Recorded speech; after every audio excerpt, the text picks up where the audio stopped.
Bonjour, bonjour, bonsoir Bande Konangai, et bonjour, bonsoir à vous, partout où vous êtes dans le monde.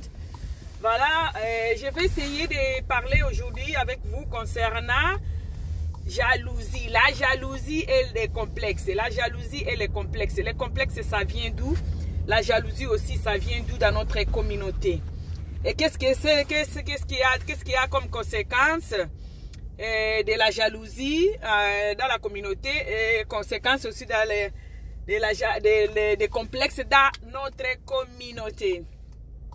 Voilà mes amis, on va parler de la jalousie et les complexes. Les complexes d'infériorité ou complexes de supériorité. Complexe en général, du complexe. On va parler du complexe. Quelles sont les conséquences? Quelles sont les conséquences du complexe et la jalousie dans une communauté? Parce que si nous regardons bien, par exemple, le peuple indien, voilà, ceux qui moko a fongoli par exemple boutique naie, ako beng sa bande konaye au monde appelle baza ko évoluer baza avancer bango ne sont ensemble. Boko betata 10 ans bango tout basala kana société amunde kona bango wana. Okokutaka jamais que babandi ko sa ele banini, babandi ko luka ba kitisa ye, ba kwesa ye, ake ko fongola oya ye pembeni ayibi mbongo epa muninga ko fongola pembeni non. Ezala raté. Ba peuple belé, ba chinois pe otoyebi ba yaka na bamboka na biso wana. Au monde ba chinois ba travaka pona moninga, ba travaka na société à moninga, mais okoyoka jamais bazo beta masolo wana. Donc eza ba conséquence ya complexe et puis il y a jalousie dans la communauté. Une communauté jalouse ou complexée, ezalaka passi et avancée. Communauté où eza na jalousie makasi et puis du complexe, ezalaka passi pour communauté wana évoluer na ba niveau nyonso. Ezalaka passi connaît wana communauté wana évoluer na ba niveau nyonso mes amis. Nyonso je vous dis. Alors notre communauté, on va essayer de parler de ça sur notre communauté. Qu'est-ce que c'est les conséquences de la jalousie et du complexe dans cette communauté-là, congolaise? Bandeko, na komprenate o mona kaka, bofandi boe mutu abandi kaka, ko finga moninga. Okomitu na bakutana wapi bakutana te. Bamona na wapi opo afinga ki kingani. Me kingandi wana bafinga ki ande konayo. Oyo pe azo finga o wana azapende konayo. Pono corriger, il faut yo pe finga ye. Parce que balobaka soki mutu iboma aza mutakala yo pe soko longoli bilambo komika mutakala lokola ye. Donc na mutu wana finga ki mutu songolo mpakala. Na yo mutu ozongi seli pe mafinga. Bino nyoso boza banani ba impoli. Bino nyoso boza ba impoli. Okomitu na mutu oyo bokuta na ete. Boza na problème te. Mais a fingi par exemple par rapport à que yo oloba ki mabe pona mutu moko bowe. Mais moi, ça me dépasse parfois. Moi, je dis, hein? Donc, ezali complexe, na ba jalousie, moko tozalaka nango, ezaka vraiment mal placé. La jalousie peut être, comment on appelle ça? Complexe peut être d'infériorité ou de supériorité, ça dépend. Mais nyoso mibale, ezaba conséquence nango ezali manque de développement. Une communauté qui est complexée, qui a beaucoup de gens complexés, et se développe pas. Parce que aux hommes, on a encore travaillé dans un niveau. Oh, peut-être idée à mutu, on a ce que sangisi na idée na yo ekope sa makambo. Mais au mona oh anate. Nga na za na niveau na bangote. Or yo moko ne baloba musapi moko esokolaka longité. Il faut ensemble à misapignon sur 5, il dit au monde elongi et teli na minute. Donc ba complexe wana tozana nango makasi omona mtu mosusu ya kanisa kaza nani ye aleki bato ye akoki kozwa bato na musala te. Donc moi ekutuna kendo senga kuna musala ezate po akozwa nenga ite ye alingaka ne bato te. Donc ça déjà complexé avant même okende ko senga musala ngo. Donc eza biloko oyo ezotinda tozotikala kaka na sima. Yo lingi ozala likolo ya batu nyonso. Donc eza complexe moko boye ya supériorité parfois mal placé. Ozala on elote mais omi mona kondire nga na leki bango ngai na koki ko sangana na bango te. Nga no kiko sana bango boye te. C'était na nga oyo eloko na ngo na osala ngunga moko na za na besoin na bango te. Tu oublies une chose que yo moko koki ko koka ko sala nyonso te. Il faut osangana na baninga ensemble de boko sala eloko. Donc eza complexe moko boye des supériorités mais mal placées oyo eza kutu na place te oza nelo te mais ozomi kanisa kaka oleki moninga tomona kata na ba match ya poto surtout hein toloba kutu biloko ya Afrique te na poto omona match bato babeti match ya foot après match oyoka équipe wana gagnaki le ba otuna bato bobete bango bazalaki makasi te ele oni baloba directement non bazalaki makasi bazalaki vraiment makasi. Mais quand nous on a compris leur jeu, yango on a qui après 15 minutes to 45 minutes après première mi-temps, on a ndenge to bandi ko mener bango parce que to comprena qui gêne bango. Mais c'est une équipe trop makasi.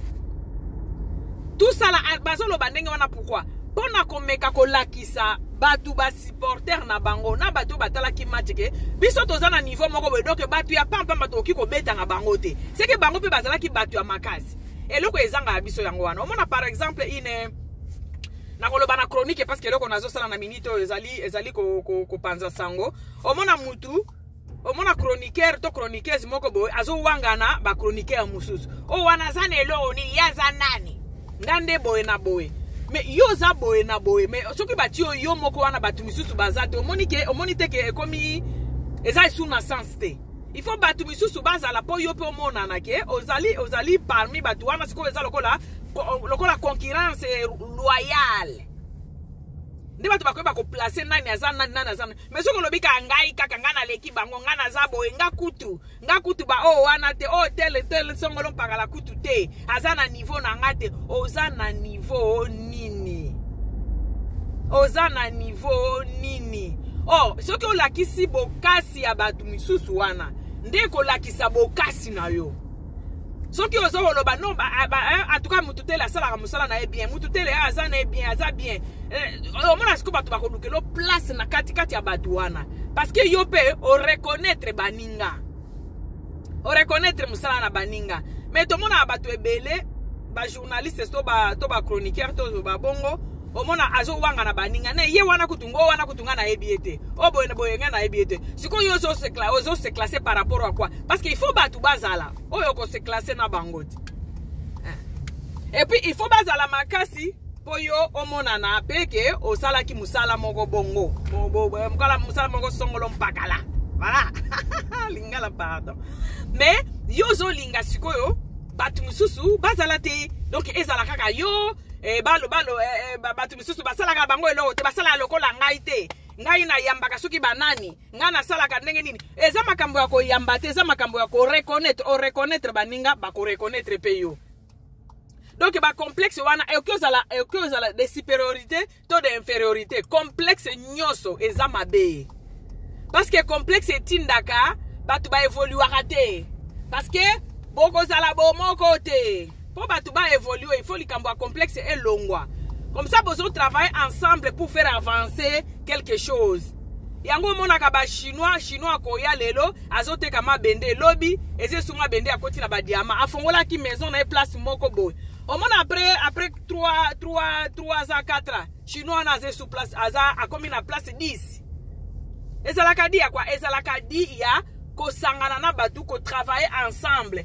Parce que bako sabino te ensemble nde to sala eloko mobo ensemble soki bo sangana rate bo travailler ensemble te eza pasi bo avancer eza pasi bo sala eloko moko bo ya malonga eza pasi bandeko nanga soki bo sangana rate bo sala ka biloko ensemble te eza pasi po bo sala eloko ya malonga parce que union eza te ko wangana batu o wana za niveau na ngate o wana za boye yo za na niveau nini yo batu nyoso bazala ka na niveau na yo te to batu msusu baza mike wana bazala na okyo sangana na bango te yo za na niveau nini complexe wana to za na ngo makasi na communauté nanga eloko pe tindaka toza vraiment ko avancer te yango wana parce que toza na ba complexe moko boy bandeko nanga complexe ezala complexe ya infériorité ezala ya supériorité ebebisaka estindaka batu ba ko avancer te communauté ko avancer te toyebi ba communauté ebele o avancaka ezalaka par rapport à bolingo ata mundele par exemple mundele ata bo voyager wa soki ya monika européen musota bozana Asie soki ya monika européen il faut que ndo sola na ye il faut que nous solana ye et puis au mona babandi ko solo nga oza utina mboka ni no ngai na za belge nga na za allemand babandi solo kama babandi solo ti ba changer ba numéro de téléphone mais pas biso so ko opusani so ki moi mobile azo luka nga makango so ki mwana mwasi fi ona vraiment mwana mwasi wana o mona to yebani to yeb boyebani ndenge nini batu nyonso batiaka biso so na nini moko batiaka biso na tite moko que oba africain voilà moi muto akendo biso ka bonjour o mona moi so na penza ayeko draguer nga ye moko a draguer nga penza muto apesi o mbote a draguer yo muto apesi o mbote a draguer yo te donc eza babiloko oyo etindaka to avancer te parce que to lingaka bo moko te na ebite soki bato ba coloniser bito bato ba coloniser biso bato batikela biso eloko wana donc toza na complexe moko bo oza non elote oza penza oyo ka eloko te oza na eloko te mais omona bato misusu wana niveau na ngate wana niveau na ngate no kosola na mutu wana te ubie o ngana leki bango na sangana kana bango te na sala ka boete ozo e bateke ozo s'affaiblir yo moko et puis ozo affaiblir toute une communauté bozo obligé te ke bo fanda ka place moko bo lia ka bo melaka po ba poazo ekomi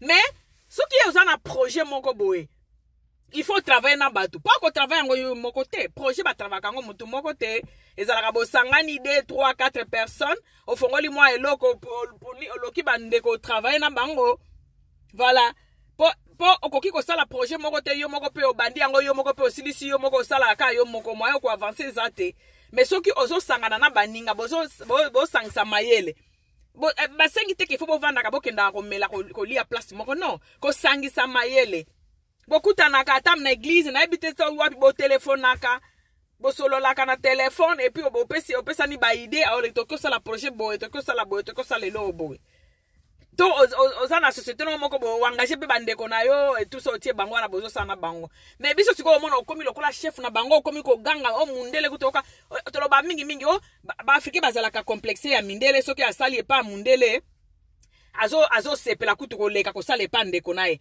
bandeko ezala pamba te c'est à connaissance de cause. Pourquoi? Parce que moi j'ai remarqué lo moko noir soki afongoli société même en apoto do boza bazo bare boza ba ako gangela kabili lokwa bana misala na okula ba umbu na ye naza mwana musala na yote naza mwana ya musala na ye ko sala c'est-à-dire na ye ko sala musala wana ndeza patron nanga pona futa ndako nanga pona zala na futa ba assurance na ngai donc yonde oza na engagé ngate na sokola yo makolo te ata soki no sokola yo makolo di fait ka ko futa nga de naza mwana musala na ote bana misala o babande ko gangla bango zalaki ba esclave parce que esclave ba ko futa ete et pas mundele okuta biloko wana te surtout na Congo omona yango mona ka batu basepelaka na mona ki batebele balobaka ngo mingi omona congolais aza zoba asepelaka kendo sale pa mundele mona zo sepela masala pa mundele ke asale pa ndeko na bande kona ngeza pamba te parce que pa ndeko na ko kuta ba complexe kuna oto olobela awa akobanda ko sala ndiri akomi nzambe na yo akobanda ko gangelo ndenge alingi akobanda ko sala ko loba na nyoso o ya lingi mais mundele soko ko sala pa na ye ayeba ko respecter mutu eloko etinda ka batu misusu balinga ba préférer bango bakendo sala pa mindele po mundele akotosa yo bokutari salaire mutekuta sibino bonjour mutu na mutu asali musala na ye o akena ndako akyo atikali mutu mwindo siko koma yo memela ka ye sac soko oza chauffeur na yo ndo memaka sac mundele jamais te oza chauffeur na o memela ka ye sac simba te o yaki ko simba vola esili bomona na Congo kuna bandeko na biso oyo bazaka na Congo donc soki ozo sala pa na yo komi lo wa mwana musala na azo gangelo devant batu siko mundele zanga na eloko wana te yango mona différence bato mona ako préférer na ke do sala pa mundele ke asala pa mutu mwindo parce que biso soki ba pesi biso mo responsabilité muke nzambe a tomboli mo muke okomo mona bandeko no lokola makaya bolokola eloko ya pamba lokola ndunda okyotia na nzungu olambi ole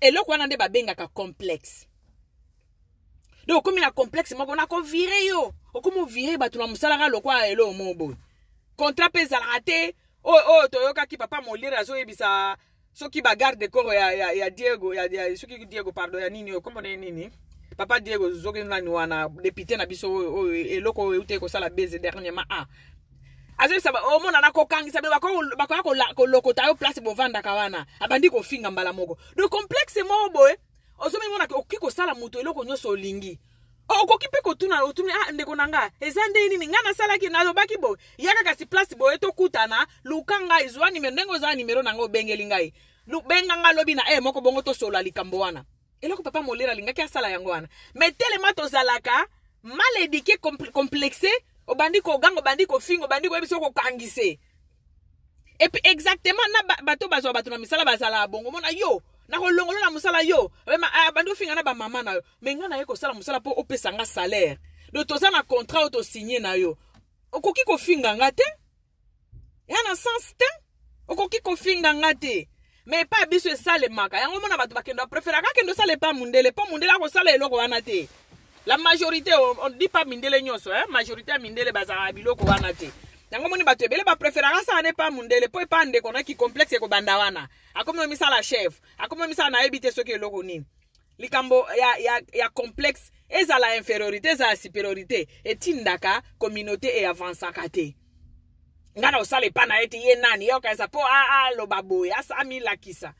Okondima obanda ko senga ka bande kono baza soki na poto soki wapi osenga ka bango mbongo mais olingi okende ko sala te po ngana okyo pangusa te mutu oyo zo senga mbongo na poto ya pangusaka donc eza ba complexe moko boye tozalaka nango etinda ka to avansaka te la jalousie mena mal placée donc mutu asali elote asali na ye yo elote omonika peut-être na Facebook ba photo no bandi ko finga mbala moko omonika ba photo na ya kangaki peut-être azana New York peut-être azana na Dubai obandi ba moko finga ya azana nini ya kanisa nini ya azana do surtout ba video nenge YouTube aya nde penser la kisa ebimisa ba comportement ba comportement na biso penza na poisa depuis YouTube ya franchement ebimisa ba comportement na biso na poisa omla ya azana nini ya kanisa kanini ya azana nini si alongwa kuna mais alongwa kuna asali yo nini. Donc jalousie ka boye mal placé muto asali elo moti. Alongwa kuna, alingia ebisa batu nini, aze lote. Donc yoka ndoza elo ko baninga nso bazane lote. Donc eloko wana etindaka communauté eza ko avancer te. Eza trop difficile omona communauté a modèle wana est avancé. Jalousie wana comme ça. Nami tout parfois je me pose tant de questions, c'est dit à quoi jalousie wana? Parce que ata mutu wana azo vivre lo boko landa likambo mutu ti bola ti mutu akufa pona nini? Parce que ata soki akufi place ne wana yoko zo angoti. Succès na yo wana yazalaki nango. Bako pia yo yango te. Papa wemba kenda histoire sila succès na nani azo ango. Mutu mota? Mutu mota? Do succès a moninga azana succès na tika na succès na ye komisa ngo bongo nzambe lobi nzambe akopesa pe yo ya yo et puis bandeko epesa ka elaxa ka valeur en mutu soko zo ba ko reconnaître ba valeur a batu misusu automatiquement batu ba ko reconnaître valeur na automatiquement azana succès na tika azana succès na esa période na ye les paniers circulent encore lobi peut-être ko sala mukolo na peut-être na domaine wana te peut-être na domaine mususu. Parce que vie est dans le domaine de mon côté. Parce que y a Azali, par exemple, Azali a succès na internet, par exemple. Azali a succès ma casse na internet. Peut-être yo peut-être zabe akofongolo bazela ozana succès peut-être na ba église obanda kote ya batu bongo la mitema. Ozo succès kuna to par exemple na koyemba ozo yemba nzembo no batu basepeli nango. Obe omona oza succès no par exemple na banaba qui est entrepreneur. Voilà, mutu ba succès za kana ndenge zate ko kaka ya moningo bandi ko telemelango soki pe alongwe wana akufito akei wapi atiki yango okozwa yango pete parce que za ya yote. Okozwa yango pete za succès ya moningo za ya yote. Donc eza biloko moko oyo etindaka nene communauté na biso et avansaka te bandeko. Complexe. Que ça soit infériorité que supériorité, mal placé, complexe nyoso. Et tindaka mbok communauté et développakate. Et tindaka peuple et avansakate. Et c'est pas mirakate. Et punishment et yaka soki mutura aza apaiser, mutura azo yebake o yazande konanga, soki azui, ata soki ngana liete, banane soki balie soki c'est ma femme, c'est la famille. Voilà. donc aza ndeko nanga congolais naza fier na ye parce que aza na place wana omona bato mosusu bazolakisa oh omoni mwasi wana to mobali wana azala congolais omona penza congolais azolopone bongo esali nini papa peut-être épanouissement na ye wana asali société to elo moko boye na Congo oyebi peut-être cousin na yo asalaka kuna epa na ye eza pe mboka na opende ezokende na ezozwa lokumu donc il faut mutu nyonso azala apaiser de omona mboka ezalaka développer alima soki ndeko na alima aza soki wapi bakutani soki wapi il faut asala effort basolola epuis omona bakomi famille epuis okoloka jamais ke azotonga ye azoni non voilà donc allemand okoloba opesa ata bamilliard mpo aboma peut-être toloba Angela Merkel aosala yango te ata opesa million donc bato eza peuple ezalaka fier na communauté na ye na mboka na ye mais biso ya biso ezalaka alongwa kuna ya kosala nini alongwa mutu nyonso alongwa kuna mutu nyonso aza na elode yo oza na nini complexe eza malamu te complexe ebomaka toute une communauté et détruiraka tout un pays jalousie et détruiraka tout un pays et alongwa kuna aza na elode azomilakisa soki mutu azwi problème bozolanda ngo bozotimola ngo tina misisa po mutu akufa après soki akufi yo kozwa place na ye jamais ozwa pe place nete siko ezalaka nini na mitunaka mutu wana azala te ozwa pe place nete siko ezalaka nini bowela nini oza mona mutu mosusu azaka par exemple na ebita na Congo azata na 3 maisons 3 appartements kaka tiaka ba locataire mais omona komi chef akomi azogangela bato asalaka na bango donc chef surtout biso bato bauta na poto la majorité okomi tuna eza nini eza grâce nzambe apesi par exemple peut-être aussi moi mayele wana otongi otie 3 4 5 locataires mais okomi patron ya banani ozala patron na bango na sens nini te pourquoi ozala patron na bango te pourquoi parce que ofuta bango fin du mois patron na bango eza musala basalelaka yo wana nde patron na bango yo te parce que fin du mois pesa bango salaire po mibenga patron bato basalelaka yo ezali omoni mindelo babando osala période ya esclavagisme mutu azosala ya ofele obakisi pe lisusu fimbo opesi ye fin du mois pe ofute ete wana nde okobenga ma patron mais soki ofuta na mutu fin du mois oza patron na ete musala na ye wana nde ye kosala nde musala po aganye mbongo donc musala na yo nde eza patron na ye yo ta na kolanda na penza omona mutu musu penza jalousie mal placée penza etindi na niveau ina batu nyonso donc soki afungoli monoko na ezaka kofinga baninga soki afungoli monoko na ezaka kofinga pona nini place ya batu wana soki pe bakufi lelo tolobi ozwa ngo pete chance ne peut-être kozwa ngo pete azala na eloko boya azala na ngo te ya yo nini yo oza na yango zala na ngo yo mutu oza na ngo bo zala na ngo tika ye aza na eloko wana te oyo ozomona ya grave wana ye aza na ngo te me yo oza na ngo me zala na ngo na part na yo eza ya yo tika ye aza na ngo te a continue vie na ye na ndenge azomenele yango bandeko nanga na lingaki na lobela eloko wana mibale ezali moi conseil ka muke ezaka moi conseil muke ka ndenge to dialogue ka na communauté franchement complexe na jalousie etindaka un peuple ou une communauté etindaka un peuple ou une communauté avançaka te peuple to communauté avançaka te to un pays et avançaka te soki il y a quelque chose. S'il y a la jalousie, même un groupe de gens, bon, ça, moi, association, s'il y a il y a la jalousie, ou il y a du complexe. Et là, qu'on est avancé à côté. Pourquoi? Parce que pour avancer, il faut poser la bonne encore. Place jalousie, ils allaient bon moko, ils allaient rater. Donc, beaucoup avancer, beaucoup épater, na iloko bozo sala. Pourquoi? Parce que jalousie, ils allaient. Il faut que le quoi moninga, c'est le Congo qui gagne. C'est mon pays qui gagne. C'est mon association qui gagne. C'est notre groupe qui gagne. C'est notre pays qui gagne. Na sens où on a beaucoup avancé, beaucoup de ceux qui n'a travaillé pendant des konanga, alors tu avancer. Na ko moi salaire nanga fin du moment. Oh, on a tapé $5,000 na ko sale pa na etelo. Elo ka pam lobi azala ki ovanda ceux qui na mboka nini kuna, azala ki ceux qui na village nini kuna, abota makutu na kinte. Tala ba réflexion. azamboka ti abota mikutu na kinte bonga kendo sale pana azane lote he yo moko zane lote mozo benga batu bazane lokote on dirait Congo ango ezala ka kin bande konanga complexe na jalousie etindaka peuple avançate donc il faut to sala vraiment effort po ba changer kango boko longola ngo ko changer ngo to sala vraiment effort to éviter babiloko wana ya batu nyonso bazane lote kaka yondo zala kalikolo non complexe na jalousie tinda peuple avancé te bande konangai conseil muke na zaki na ngona journal lelo yango wana tolinga Congo na biso tolinga mboka na biso po mboka na biso yo avancé mboka tozo benga mboka bon mboka wana ezali ensemble ya biso ndio to benga mboka po ba benga Congo il faut ba congolais bazalati po ba benga président il faut ba peuple bazalati donc po mboka wana avancé il faut complexe et bima na jalousie.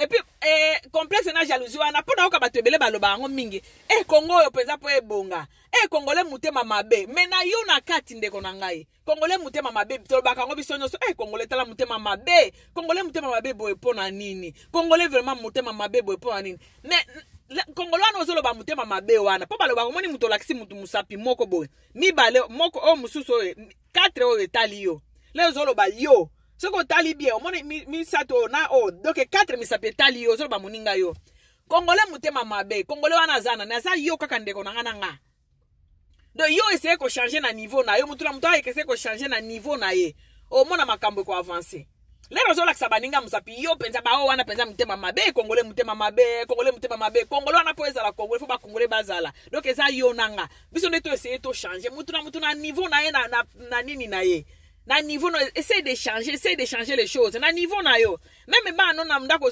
ozo te abango zepsa ba bana nanga complexe e oza koza nango na vite si il faut que osala eloko nini e pa na mutu boye sala si il faut que komi bona te kenga na niveau nanga no kosala wana te na âge nanga na ba classe on tanga na kono kosala eloko te e pa na kosala penze pa congolais te donc okoki ko avancer kate. Écoutez, la petite une communauté qui avance. Donc, ezaka Congolais wana ezalinga na yo pour te faire avancer les choses, il faut te longola complexe et puis jalousie. Merci beaucoup bande konanga muke na zaki nango lelo yango ana botika la malamu nzamba lola batela moko na bino.